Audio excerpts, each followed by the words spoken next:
Na konkurs za godišnju nagradu Sportskog saveza za 2019. godinu stiglo je ukupno 64 predloga, a Upravni odbor Saveza izabrao je dobitnike u 12 kategorija, ukupno njih 30.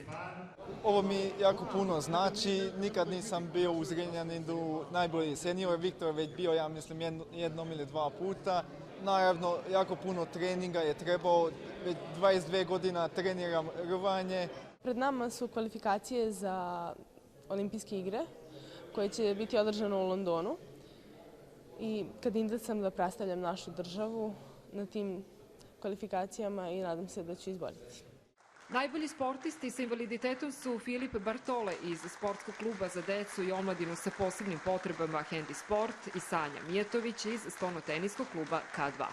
Ovo je velika potvrda mog truda, rada, odricanja da bi došla do svega ovoga i mnogo je ljudi zasluženo za ovu moju nagradu, tako da ovom prilikom želim da se zahvalim svima od klubova do reprezentacije i mojih saigrača i svih koji su ikada sparingovali sa mnom da bi došla do ove nagrade. Hvala im svima još jednom. Grad Zrenjanin ima rekordan budžet što se tiče sporta. Prošle godine je bio 118 miliona dinara, a ove godine će preći 120 miliona.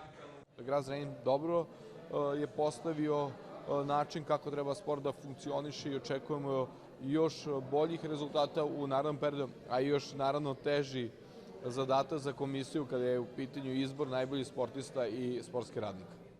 Svečanoj dodeli nagrada prisustvovali su predstavnici republičkih i pokrajinskih sportskih institucija, kao i brojni sportski radnici. Ovdje sa nama u prisustvu gospodin